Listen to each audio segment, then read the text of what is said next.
오늘의 주요 뉴스입니다. 오는 16일 끝나는 현행 사회적 거리두기에 대한 새 조정안이 14일 발표됩니다. 이번 조정안에는 오미크론 변이 우세종화에 대비한 방역체계 개편과 설 연휴 방역 대책도 포함될 예정입니다. 국내에 들어온 화이자의 코로나19 치료제는 고령층이나 면역 저하자 가운데 재택치료자와 생활치료센터 입소자에게 우선 투약됩니다. 일부 고지혈증과 우울증 치료제 등 23가지 약물은 이 코로나 치료제와 동시 복용이 금지돼 주의가 요망됩니다. 중국 허난성과 텐진시 등에서 코로나19 감염자가 속출하면서 중국 당국이 중요 정치 행사인 지역 양회를 연기했습니다. 또 텐진시를 떠난 대학생과 교직원이 34만여 명이라며 이들이 다른 지역으로 오미크론 변이를 전파하는 주요 경로임을 시사했습니다. 지난 한 주 동안 전 세계적으로 1,500만 명 이상이 코로나19에 감염돼 주간 기준 역대 최고를 기록했습니다. 세계보건기구 WHO는 오미크론 등 새 변이가 등장하는 상황에서 기존 백신을 반복적으로 추가 접종하는 것은 지속 가능한 전략이 아니라고 밝혔습니다. 미국 정부가 미국발 항공기의 입국을 금지한 중국을 비판하며 대응 조치를 경고했습니다.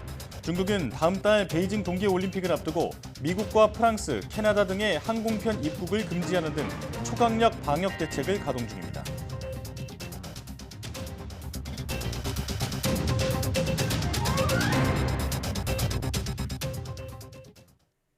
여러분 안녕하십니까? 사이언스 투데이 시작합니다. 오는 16일까지 적용되는 현행 사회적 거리두기의 완화 여부가 14일 발표됩니다. 중앙재난안전대책본부는 앞으로 거리두기를 어떻게 조정할지를 확정해 오전 11시 권덕철 보건복지부 장관이 발표한다고 밝혔습니다. 이번 발표에는 또 오미크론 변이 우세종화에 대비한 방역체계 개편과 설 연휴 방역 대책도 포함될 예정입니다. 중대본은 거리두기와 관련해 방역의료분과 전문가와 일상회복지원위원회, 각 지자체와 관계부처의 의견을 수렴하고 있다며 이를 종합해서 최종 결정을 내릴 것이라고 설명했습니다. 먹는 코로나19 치료제인 화이자의 팍스로비드가 우리나라에 처음으로 도착했습니다. 중앙재난안전대책본부는 팍스로비드 2만 1,000명분이 13일 오후 2시 10분쯤 인천국제공항을 통해 국내에 들어왔다고 밝혔습니다. 도입된 치료제는 전국적으로 배송돼 빠른 지역의 경우 14일부터 첫 투약이 이뤄질 예정입니다. 먹는 치료제는 증상이 나타나고 5일 이내에 65살 이상이나 면역 저하자 가운데 재택치료자와 생활치료센터 입소자에게 우선 투약됩니다. 재택치료자는 비대면 진료 뒤 지자체나 약국을 통해 약을 전달받게 되고 생활치료센터 입소자는 전담 의료진을 통해 투약이 이뤄지게 됩니다. 또 일부 고지혈증과 우울증 등 23가지 약물은 동시 복용이 금지됐습니다. 정부가 앞으로 1, 2주 안에 오미크론 변이가 델타를 대체한 우세종으로 자리 잡을 것이라고 내다봤습니다. 중앙사고수습본부는 지난주 기준 오미크론 검출률이 12%를 넘어섰다며 앞으로 1, 2주 안에 50%를 넘겨 우세종이 될 것이라고 진단했습니다. 현재 유행 감소세가 둔화하고 해외 유입이 많이 늘어나는 것도 모두 오미크론 확산 영향으로 평가했습니다. 이에 따라 오미크론이 빠른 속도로 델타 변이를 대체해 전체 유행을 주도하면서 전체적인 확진 규모를 반등시킬 것으로 우려했습니다. 특히 미국이나 영국 등 해외 상황을 보면 오미크론이 우세종이 되면서 유행이 커진 뒤 한 달이 채 되지 않는 시차를 두고 입원 환자가 빠르게 늘어 의료 체계가 압박받고 있는 점을 주시하고 있다고 전했습니다. 코로나19 해외 유입 환자가 391명으로 역대 최다 규모를 기록한 가운데 정부가 입국자 관리를 강화하기로 했습니다. 중앙방역대책본부는 해외 유입 확진자 증가 추세와 함께 국내 오미크론 변이 검출률도 급증하고 있어 관련 방역 강화 대책을 마련했다고 밝혔습니다. 우선 입국대에 제출하는 PCR 음성 확인서 기준을 기존 출국일 이전 72시간 이내 검사에서 48시간 이내 검사로 강화해 확인서 발급과 동시에 탑승이 이루어지도록 합니다. 또 입국 이후 대중교통을 이용하면 전파 우려가 있는 만큼 자차로 이동하는 경우가 아니면 방역 열차와 방역 택시 등 방역 교통망 이용을 의무화합니다. 이 같은 조치는 오는 20일부터 시행해 입국자로 인한 감염 전파를 최소화할 방침입니다. 지난주 미국 라스베이거스에서 열린 국제전자제품 박람회 CES 2022에 참석한 뒤 입국한 119명이 코로나19에 확진된 것으로 집계됐습니다. 질병관리청은 검역 단계에서 확진자 수는 119명이라며 이 가운데 일부는 오미크론 변이에 감염된 것으로 확인됐다고 밝혔습니다. 이어 미국의 오미크론 검출률이 98.3%에 이르는 점을 감안하면 확진자의 대부분이 오미크론에 감염된 것으로 예상할 수 있다고 설명했습니다.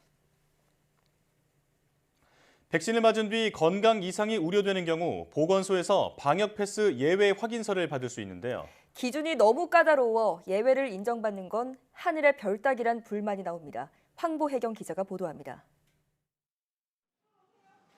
식당을 운영하는 43살 이양우 씨는 요즘 PCR 검사를 받는 게 일상입니다.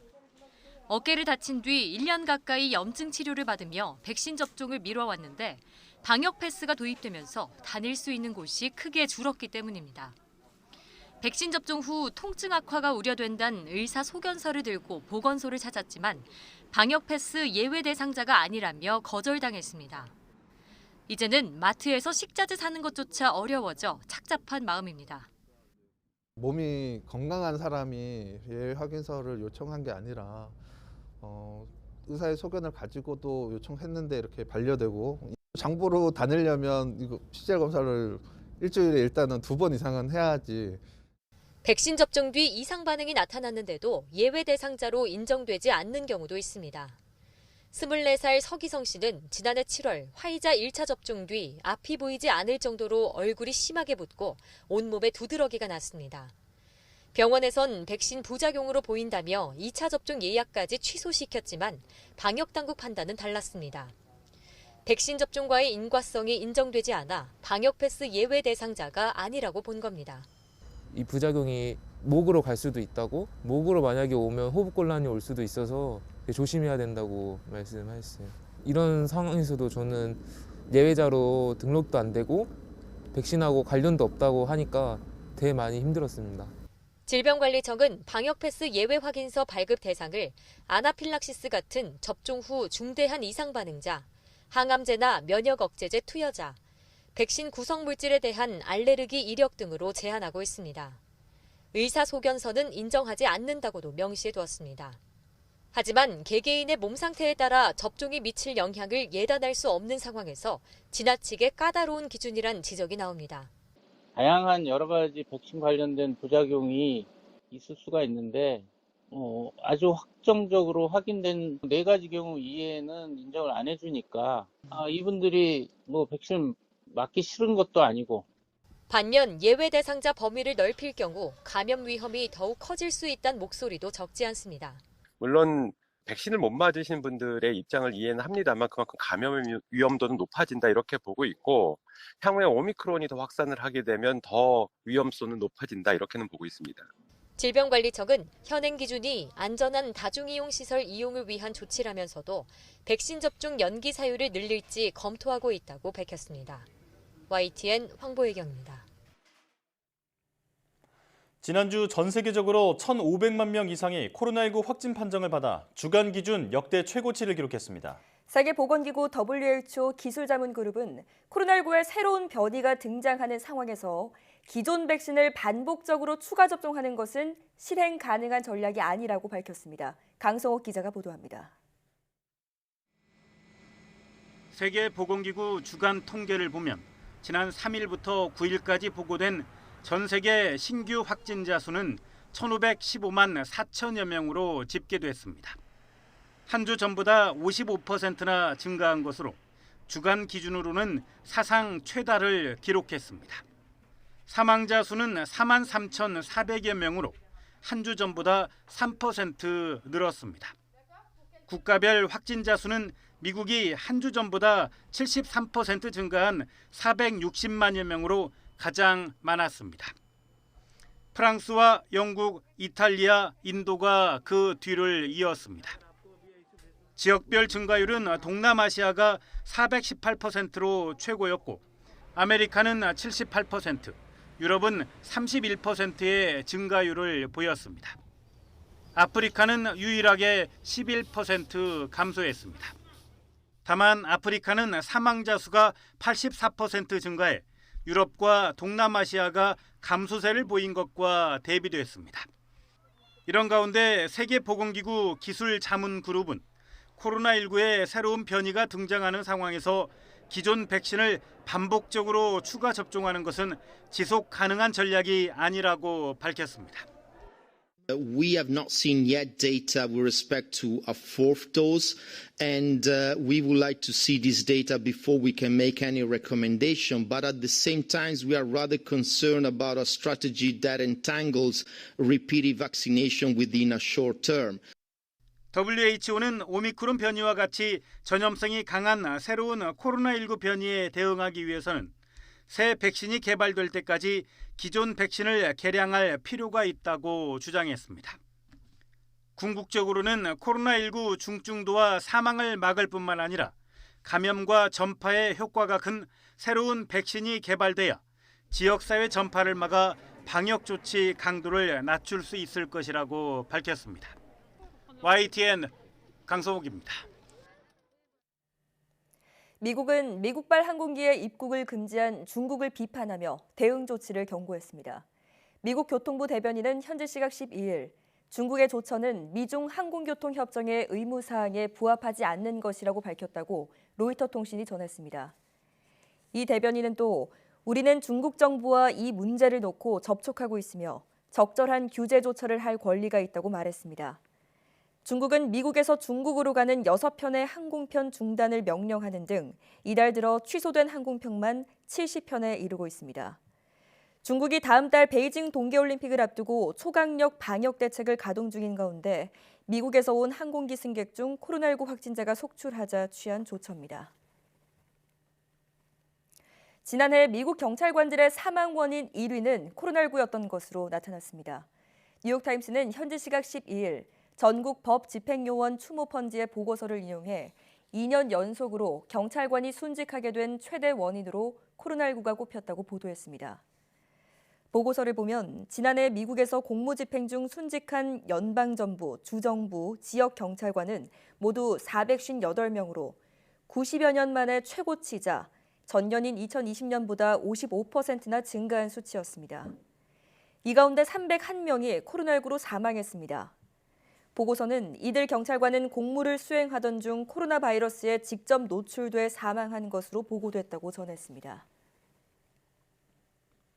보리스 존슨 영국 총리가 지난 2020년 코로나19 관련 강력한 봉쇄령 속에서 관저 음주 파티에 참석한 사실을 인정하고 사과했습니다. 방역 규제를 만들고 나서 자신은 멋대로 파티에 참석한 총리의 이른바 내로남불 행태를 놓고 사퇴 여론이 거세지고 있습니다. 이광혁 기자의 보도입니다. 영국 총리 관저 정원에 보리스 존슨 총리와 부인이 나란히 앉아 있습니다. 테이블 위에는 와인과 안주가 놓여 있고 참석자 누구도 마스크를 쓰지 않은 모습입니다. 영국 정부가 코로나19 첫 봉쇄령을 내렸던 2020년 5월 20일 총리실 정원에서는 음주 파티가 벌어진 충격적 사실이 언론에 폭로되면서 여론이 들끓고 있습니다. 당시 영국 시민들은 집 밖에서 1명 이상 만나는 게 금지됐던 매우 엄중한 시기였기 때문입니다. 존슨 총리는 하원에 출석해 25분간 파티에 참석한 사실을 뒤늦게 인정하고 처음으로 사과했습니다. I want to apologize. I know that millions of people across this country have made extraordinary sacrifices over the last 18 months. 존슨 총리는 이제 되돌아보니 파티 참석자들을 모두 사무실로 되돌려 보냈어야 했다고 후회했습니다. 하지만 당시 직원들을 격려하는 업무 행사로 인식했다고 언급해 방역 규칙을 명백히 위반했다는 문제 제기에 대해서는 선을 그었습니다. To thank groups of staff before going back into my office 25 minutes later to continue working, I believed implicitly that this was a work event. 야당은 파티에 참석하는 줄 몰랐다는 존슨 총리의 해명이 너무 어이가 없다면서 국민을 모욕하는 수준이라고 비판했습니다. 야당은 총리에게 사임을 거듭 촉구했지만 존슨 총리는 일단 독립적인 조사 결과를 지켜보자면서 버텼습니다. He's not apologized, Mr. Speaker, for breaking the rules and breaking the law. He's sorry because he's been caught. 총리 사퇴 지지 여론이 절반을 넘어선 가운데 여당인 보수당 일부 의원들도 사퇴 압박에 가세해 존슨 총리의 정치적 생명이 최대 위기에 놓였습니다. YTN 이광규입니다. 중국에서는 허난성과 텐진시 등에서 코로나19가 산발적으로 계속 발생하는 가운데 텐진시는 감염 예방을 위해 중요 정치 행사인 지역 양회를 연기했습니다. 텐진시 당국은 12일까지 137명의 코로나19 양성 감염자가 나왔다면서 다음 주로 예정됐던 올해 시 인민대표회의와 인민정치협상회의 개최를 연기한다고 밝혔습니다. 텐진시는 또 지난달 23일 이후 텐진시를 떠난 대학생과 교직원이 34만여 명이라고 설명해 이들이 다른 지역으로 오미크론 변이를 전파하는 주요 경로임을 시사했습니다. 중국 보건당국은 이와 관련해 12일 량오닝성 다롄에서 오미크론 변이 한 건이 추가로 확인됐으며 이 감염자도 텐진에서 온 대학생이라고 발표했습니다.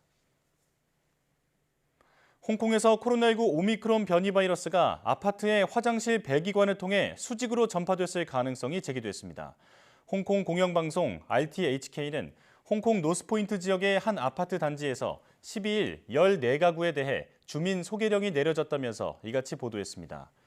홍콩 공영방송은 해당 아파트 6층에 거주하는 2명이 오미크론 변이에 감염된 이후 9층에서 1명의 오미크론 감염자가 추가로 나왔다고 전했습니다. 이 방송은 특히 9층 화장실의 배기관 중 U자형 부분이 말라 있었다는 위안궈융 홍콩대 교수의 현장 조사 결과를 인용해 배기관을 통한 수직 전파의 가능성이 있다고 전했습니다.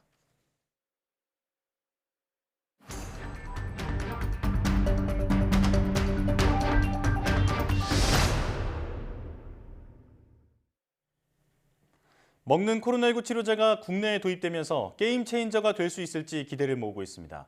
이런 가운데 일부에서는 3월 말 정도에는 국내에서 코로나19 유행이 끝날 수도 있다는 예측이 나왔습니다. 자세한 상황 코로나19 브리핑에서 알아보겠습니다. 고려대학교 약학대학 김정기 교수 전화로 연결돼 있습니다. 교수님 나와 계시죠? 네, 안녕하세요. 네, 안녕하십니까. 자, 드디어 화이자의 먹는 치료제 팍스로비드가 국내에 들어왔습니다. 빠르면 금요일부터 처방이 시작될 것으로 보이는데요. 처방 기준이 증상 발현 후 5일 이내인데 증상이 언제 시작됐는지 만약 모른다면 어떻게 해야 합니까?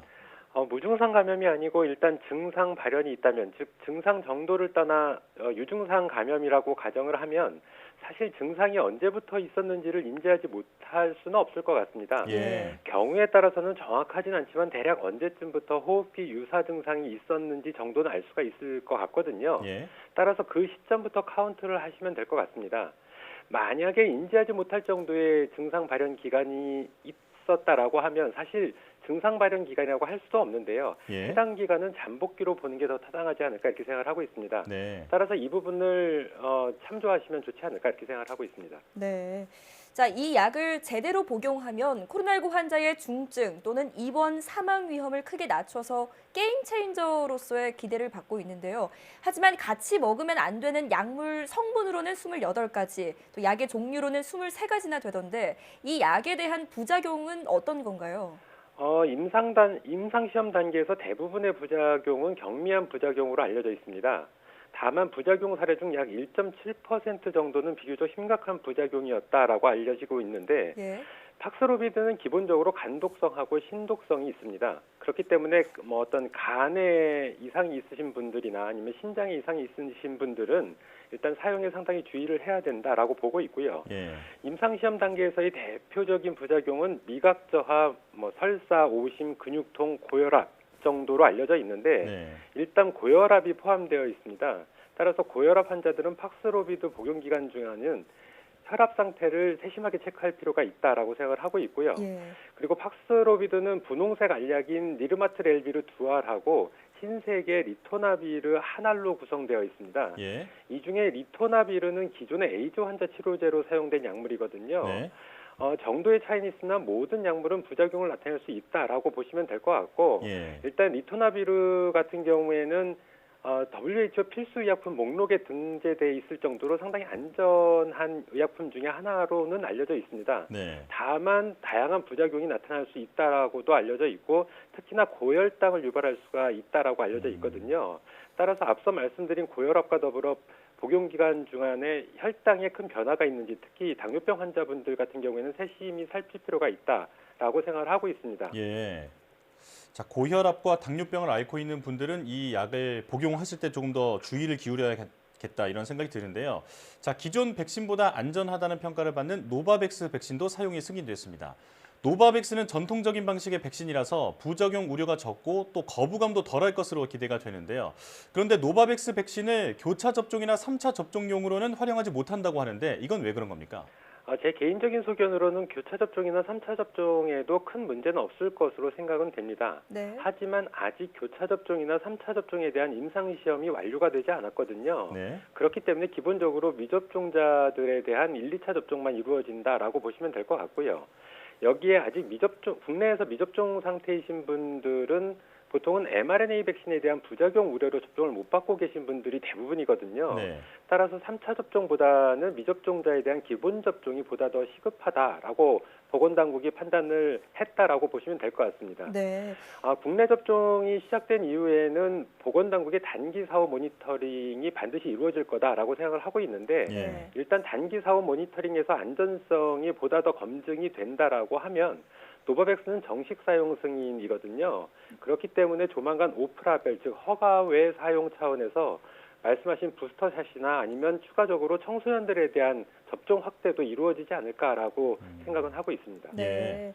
이 3차 접종이나 교차 접종으로 사용이 되려면 임상시험 데이터가 더 쌓여야 한다라는 말씀이시군요.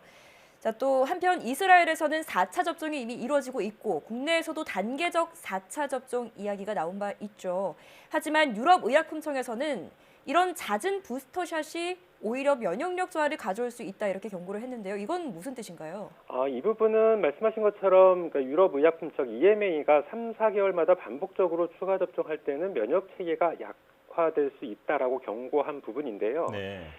실제로 유사한 개념이 즉 반복적인 백신 접종이 항체의 친화도를 낮춰서 결과적으로는 백신 효과를 감소시킬 수 있다라는 일부의 연구 결과가 인플루엔자 백신에서 나온 바가 있습니다. 네. 다만 해당 결과들은 아직까지는 일반화하기는 다소 무리가 있다라고 보고 있고 만일 해당 결과가 일반적인 사실이다라고 가정을 하더라도 인플루엔자 백신에서의 개념을 코로나19 백신에 그대로 적용하는 것은 제가 보기에는 코로나19 백신에서 해당 결과가 아직 부재한 상황이기 때문에 다소 무리가 있지 않나라고 생각을 하고 있습니다. 예.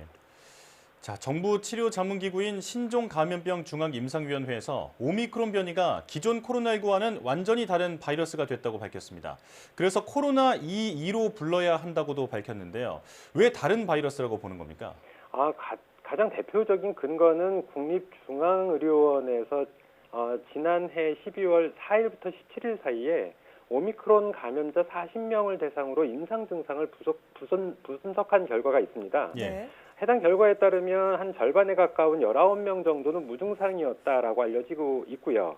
그리고 나머지 21명에 대해서는 대부분 경미한 증상, 즉 인후통, 열, 두통, 기침, 근육통 이 정도의 임상 증상을 보였다라고 하고 있거든요. 네. 물론 1명 정도는 11일간 동안 후미각 소실이 있었고 6명은 폐렴 증상이 있었다라고는 하는데 특별한 치료나 입원 등은 필요치 않았다라고 하고 있습니다. 예. 그렇기 때문에 입원율이나 중증화율이 상대적으로 현저히 높은 델타 변이와는 다른 병이다 이렇게 얘기를 하고 있는 건데 국내에서 추가적으로 오미크론 감염자 90명에 대한 결과 분석도 했는데 유사한 임상 결과를 보였다라고는 하고 있는데 일단 한계점은 있다라고 보고는 있습니다. 예. 대상 환자 수가 너무 적다라고 하는 부분이고 고령자에 대한 데이터가 부족하다는 점 그리고 현재 국내에서는 84%가 넘는 인구가 이미 2차까지 기본 접종을 완료했거든요. 예. 이 부분도 하나의 한 중요한 요소가 될 수가 있고 백신 접종 완료자에 있어서 현재 보유하고 있는 항체가 즉 항체 수준이 오미크론에 대해서 얼마나 지속될지는 아직 불분명하거든요. 예. 그래서 이런 한계가 있기 때문에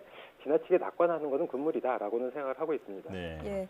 자, 이렇게 오미크론 변이가 국내에서 서서히 확산을 하고 있는 가운데 다소 조금 암울한 전망도 나오고 있습니다. 설 연휴 직전 본격 유행이 시작이 되면 지금보다 확진자가 2배씩 폭증할 것이란 전망인데요. 현재 의료 방역 체계로 오미크론 대유행에 대응할 수 있을까요? 아직은 부족하지 않나 생각을 하고 있고 따라서 진단 체계와 치료 체계에 대한 재정비 또 다시 한번 점검할 필요는 반드시 있다라고 생각을 하고 있습니다. 예. 진단 검사자 수와 확진자 수가 지금의 2~3배 수준이 되면 진단과 치료 모두에 있어서 한계에 다다를 것이다라고 생각을 하고 있거든요. 예.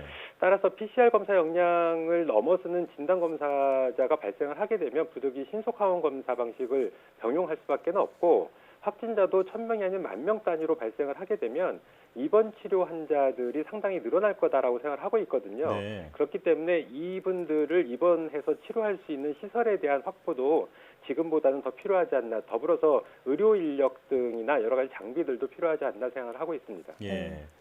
자, 반대로 희망적인 전망도 나왔습니다. 일부 전문가들은 오미크론이 코로나19의 마지막 고비라면서 최대 한두 달 안에 종식할 수도 있다고 밝혔는데요. 교수님께서는 어떻게 보십니까?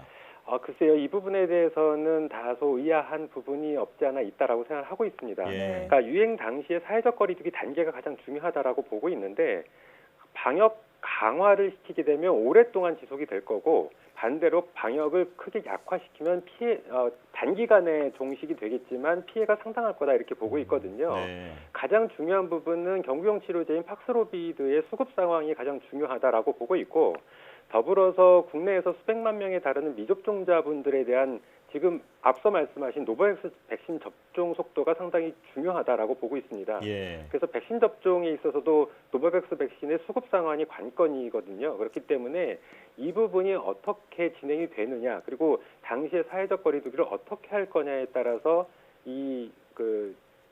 오미크론에 대한 어떤 종식 시점은 상당히 달라질 수가 있다라고 생각을 하고 있는데 예. 여러 가지를 현재 상황에서 고려해 볼 때에는 한두 달 내에 종식되기는 상당히 어려워 보인다. 아마 여러 가지가 그래도 긍정적으로 작용을 하게 되면 4월경에는 정점에 도달하고 이후 점차 안정화되지 않을까 이렇게 조심스러운 기대를 하고 있습니다. 예. 네. 자, 여기까지 듣겠습니다. 지금까지 고려대학교 약학대학 김정규 교수와 함께했습니다. 교수님 잘 들었습니다. 네, 감사합니다.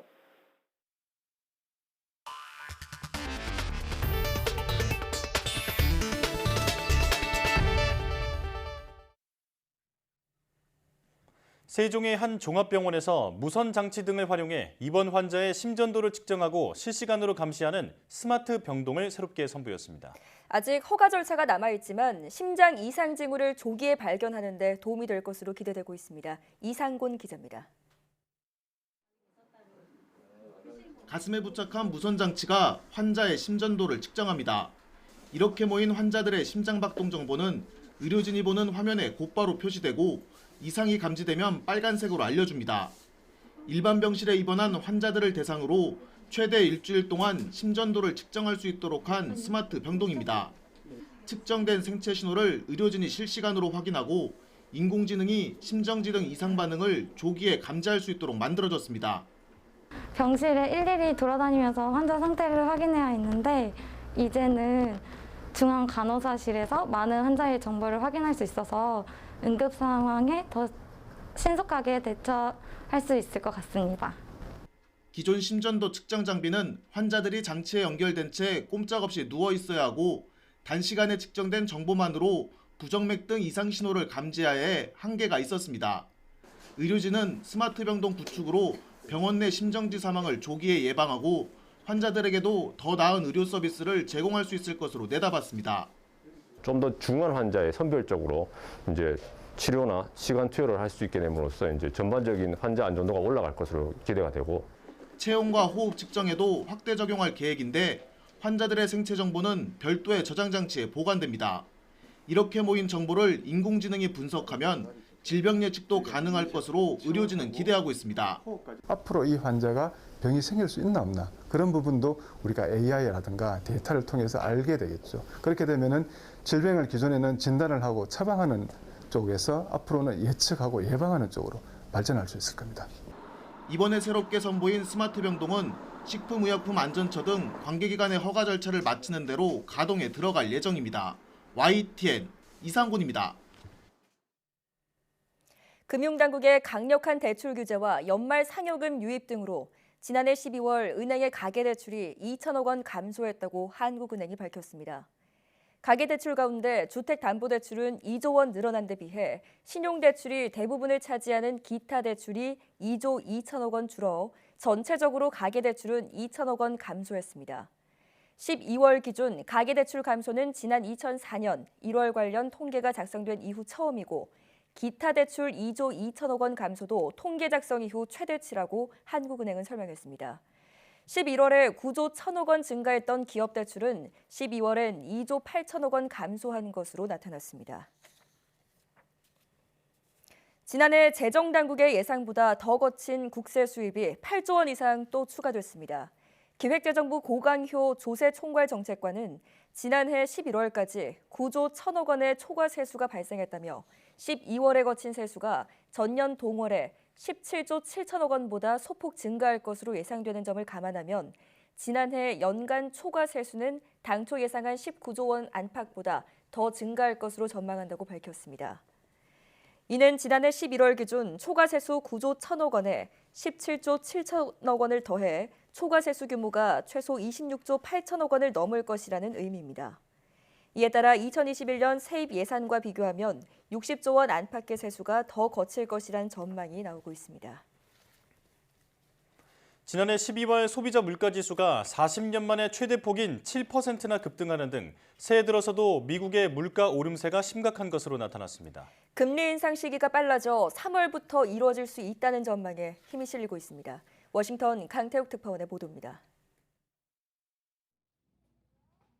미국 노동부는 지난해 12월 소비자 물가지수가 지난 1982년 6월 이후 가장 큰 폭으로 상승했다고 밝혔습니다.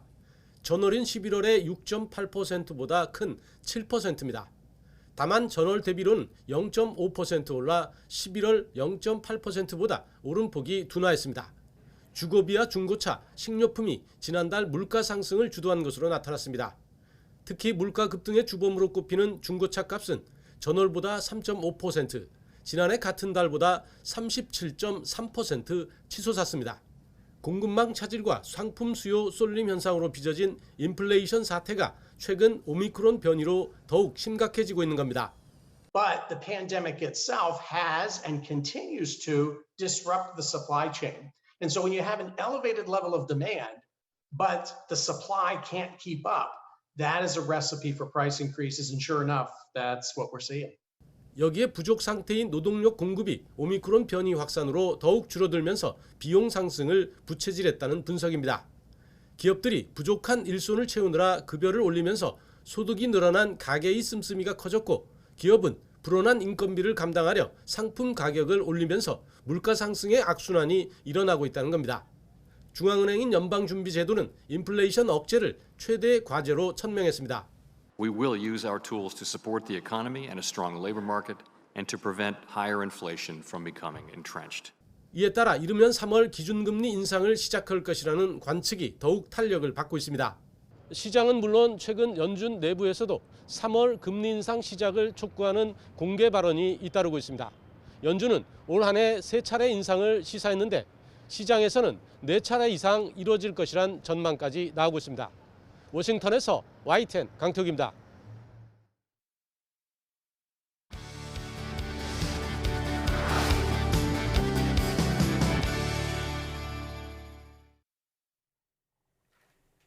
무한의 공간 우주를 향해 나아가려는 인류의 도전이 쉼없이 이어지고 있습니다. 지난해 한국형 발사체 누리호가 우주 상공을 날아오른 데 이어 올해도 세계 각국에서는 다양한 우주 탐사 계획이 실행될 예정인데요. 그래서 오늘은 달 탐사와 관련된 이야기를 해보려고 합니다. 한국건설기술연구원 신휴성 미래스마트건설연구본부장 스튜디오에 모셨습니다. 어서 오십시오. 네, 반갑습니다. 네. 자, 한국건설기술연구원 미래스마트건설연구본부 이름만 봐서는 사실 우주와 큰 관련이 있는 것 같지는 않은 그런 이름인데 자, 이곳이 어떤 일을 하는 곳인지 먼저 본부장님께서 직접 설명해 주실까요? 네, 저희 한국건설기술연구원은 건설 분야를 담당하고 있는 정부 출연 연구기관입니다. 네. 미래스마트건설연구본부는 건설연에서 미래축을 담당하는 연구본부라고 할 수 있습니다. 네.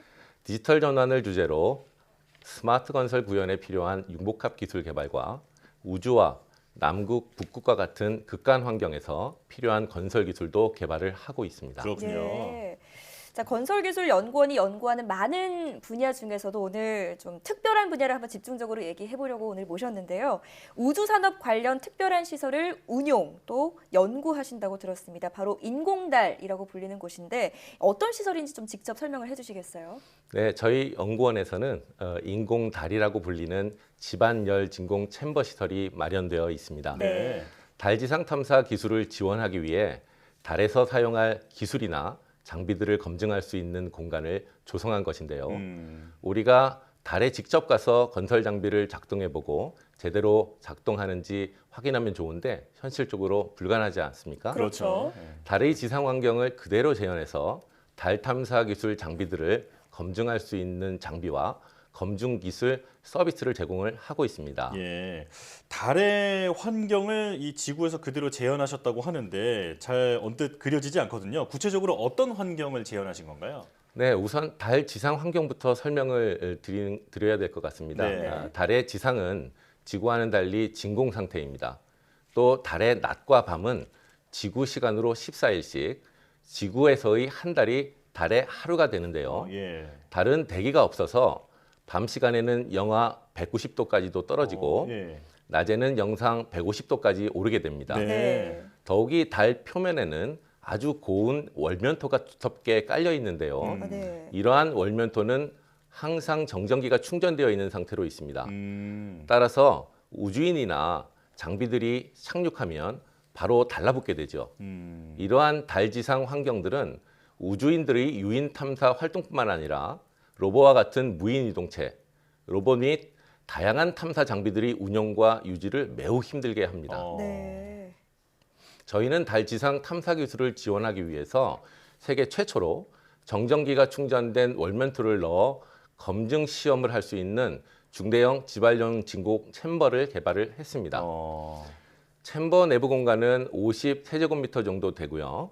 높이와 폭은 각 5m 정도 됩니다. 예. 그 안에 20톤의 월면토를 넣을 수 있고 네. 월면토를 넣은 채로 챔버 안을 달 수준의 고진공 상태로 만들고 예. 온도를 영하 190도에서 영상 150도까지 조성할 수 있습니다. 네. 이 정도 규모의 월면토를 넣은 상태에서 목표로 하는 진공도와 온도를 발현하는 것이 매우 어려운 기술이라 할 수 있습니다. 네. 자, 앞서 저희 화면에서도 잠시 모습을 보였는데 말씀하신 월면토라는 게 정확하게 어떤 물질이고 그냥 지구상의 흙먼지와 비슷한 건지 아니면 아예 다른 물질인 건지 설명을 좀 해주시고요. 또 달에만 존재하는 월면토를 어떻게 그 실험실에서 재현을 하셨는지도 좀 궁금합니다. 네, 지구에 흙으로 뒤덮여 있는 땅이 있는 것처럼 달 표면에도 이런 토양이 있습니다. 네. 그걸 월면토라고 부르는데요. 지구상의 흙보다 상대적으로 균질하고 매우 곱습니다. 하지만 바람에 의한 침식이 없어서 미세한 흙 입자들이 매우 날카롭고 유리 성면처럼 위험한데요. 과거에 미국 항공우주국 나사에서 아폴로 유인 우주선을 보냈을 때 월면토를 지구로 가지고 왔는데요. 저희는 달 지상 탐사 기술을 지원하기 위해서 월면토를 똑같이 복제한 흙을 만들었습니다. 네. 자, 지금까지 설명을 들어보니까 달과 비슷한 환경에서 실제로 우주 탐사 장비들이 제대로 작동하는지 검증해 볼 수 있는 그런 중요한 기술을 개발하고 계시다라는 건데요. 자, 이렇게 미리 시험 운용을 해보면 실제 달의 우주 기지를 건설하는 데도 큰 도움이 되겠군요. 네, 그래서 저희는 달 탐사 장비들의 성능과 내구성을 면밀히 검증할 수 있도록 관련 인프라와 검증 기술을 만든 것이고요. 예. 이 프로젝트의 총 연구 기간이 9년인데 올해 7년 차에 들어선 상황입니다. 우주 기술은 새로운 첨단 기능의 기술 개발이 중요한 것이 아니고 일반적인 기능을 달 환경에서도 오랫동안 지속 가능하도록 만드는 것이라 할 수 있습니다. 예. 따라서 우주 기술은 다른 기술 분야와 달리 검증 인프라와 검증 기술이 매우 중요합니다. 예. 자, 말씀하신 이런 시설들은 모두 달 탐사를 지원하기 위한 것이잖아요. 자, 그렇다면 건설기술연구원에서 지금 진행을 하고 있는 우주건설 연구 프로젝트는 단계가 있을 텐데 구체적으로 어떤 단계를 거치나요?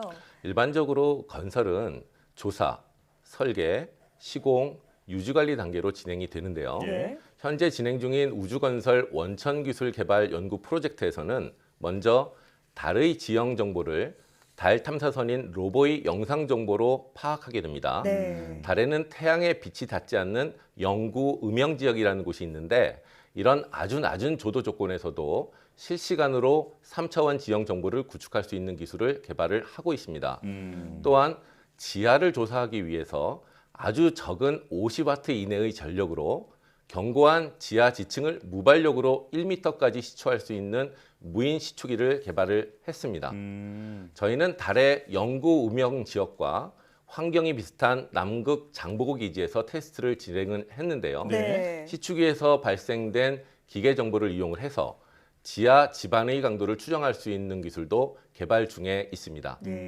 이러한 것들은 달기지 건설을 위한 조사 단계에 활용할 수 있습니다.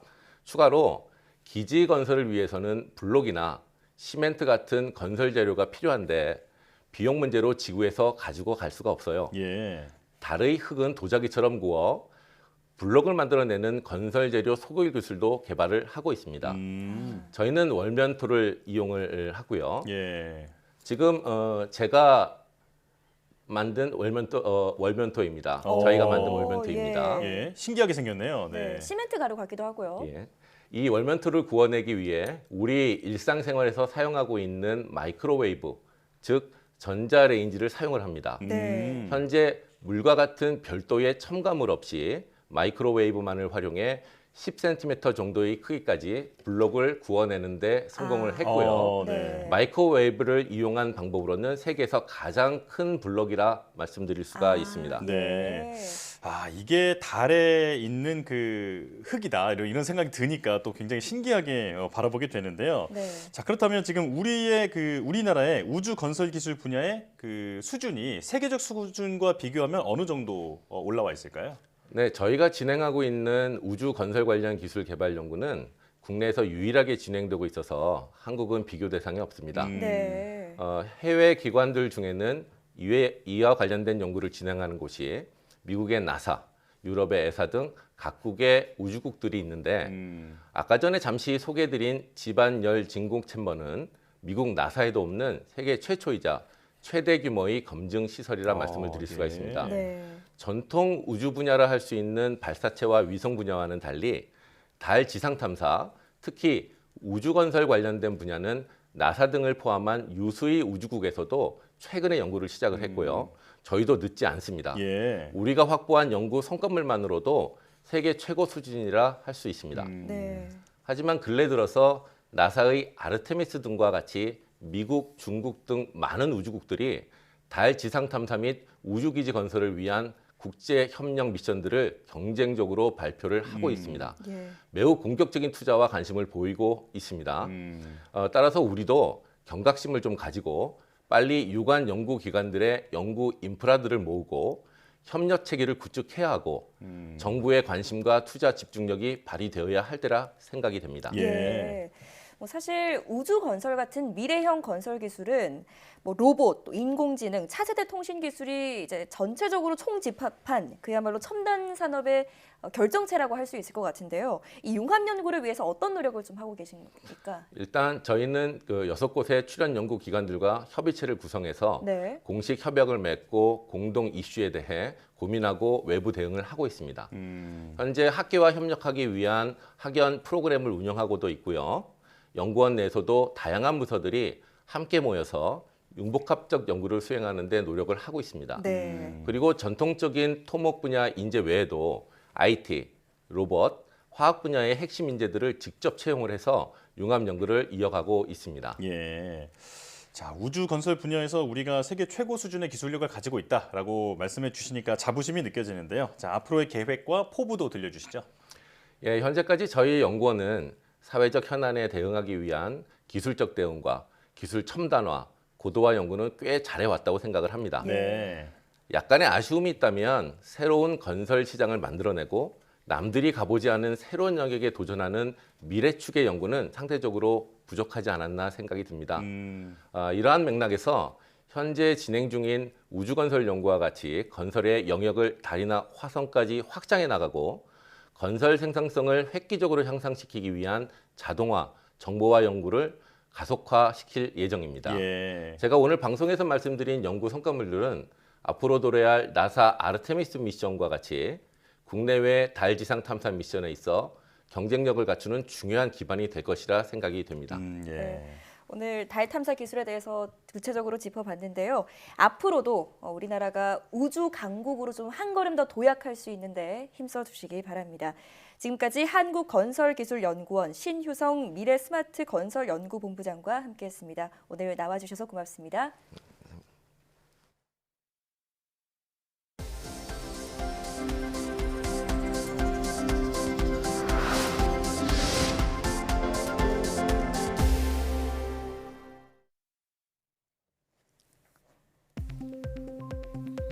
국내 연구진이 시스템 반도체를 쉽고 빠르게 개발할 수 있는 설계 시스템을 개발했습니다.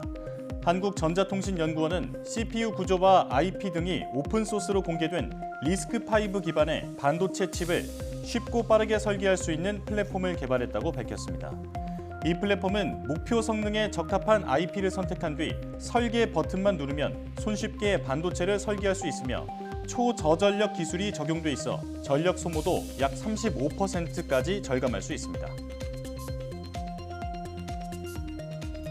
삼성전자가 자기 저항 메모리를 기반으로 한 인메모리 컴퓨팅을 세계 최초로 구현하는 데 성공했습니다. 삼성전자 종합기술원과 미국 하버드대 연구진은 자기 저항 메모리의 기존 한계를 극복한 새로운 개념의 저항 합산 방식으로 인메모리 컴퓨팅 구조를 설계하는 데 성공했다고 밝혔습니다. 인메모리 컴퓨팅은 메모리 안에서 데이터 저장뿐 아니라 연산도 수행하는 칩으로 전력 소모가 매우 낮아 AI 칩을 만드는 기술로 주목받고 있습니다. 연구진은 개발한 인메모리 컴퓨팅을 AI 계산에 응용한 결과 숫자 분류에서는 최대 98%, 얼굴 검출에서는 93%의 정확도로 동작하는 것을 확인했습니다. 이번 연구 결과는 국제학술지 네이처에 실렸습니다. 고무처럼 신축성이 뛰어난 고분자 전해질을 이용한 세계 최고 성능의 전고체 전지가 개발됐습니다. 카이스트 김범준 교수팀과 미국 조지아 공대 이승우 교수팀은 탄성력과 복원력이 우수한 엘라스토머 내부에 리튬 이온 전도도가 높은 플라스틱 결정 물질을 3차원적으로 연결한 고분자 전해질을 개발했다고 밝혔습니다. 연구팀은 이를 이용해 전고체 전지를 구현한 결과 에너지 밀도가 세계 최고 수준인 1kg당 410W시에 달했는데 이는 한 번 충전으로 전기차의 주행거리를 기존 500km에서 800km까지 늘릴 수 있는 수준이라고 설명했습니다. 류머티즘 관절염이나 루푸스 등 류머티즘 질환을 앓는 여성은 임신 중독증과 같은 임신 중 합병증 발생 위험이 크다는 연구 결과가 나왔습니다. 이대 목동병원과 일산병원 연구팀은 국민건강보험공단 데이터를 기반으로 2009년부터 2016년 사이 출산 경험이 있는 여성 4,284명을 분석한 결과 이러한 사실을 확인했다고 밝혔습니다. 연구팀에 따르면 류머티즘 질환이 있는 여성은 대조군과 비교해 임신 중 유산이 발생할 위험이 1.4배, 조사는 2.4배, 임신 중독증은 4.4배에 달했습니다. 연구팀은 류머티즘 질환에 사용되는 스테로이드와 면역 억제제가 임신 기간 중 질병의 활성도에 영향을 미치는 것으로 추정했습니다. 엘살바도르 정부의 비트코인 투자가 마이너스 수익률을 기록 중일 것으로 추정된다고 블룸버그 통신이 현지 시간 12일 보도했습니다. 나이브 부켈레 엘살바도르 대통령은 엘살바도르가 전 세계에서 처음으로 암호화폐 비트코인을 법정 통화로 채택한 지난해 9월 무렵부터 정부 돈으로 비트코인을 사들였습니다.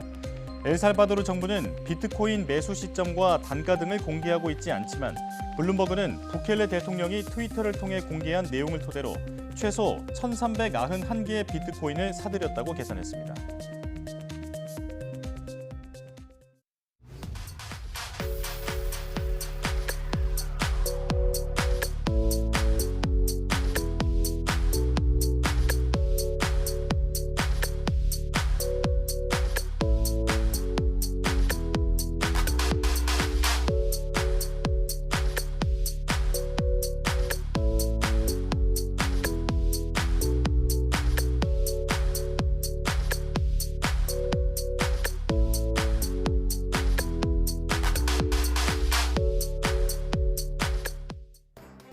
먹는 코로나19 치료제인 화이자의 팍스로비드가 우리나라에 도착해 지역에 따라 14일부터 첫 투약이 이뤄질 예정입니다. 중증 또는 사망의 위험을 크게 낮춰줄 것으로 기대를 모으고는 있지만 함께 복용해서는 안 되는 약이 23가지나 되는 만큼 환자나 보호자가 복약 방법을 꼼꼼하게 확인하는 게 중요할 것 같습니다. 사이언스 투데이 마칩니다. 함께해 주신 여러분 고맙습니다.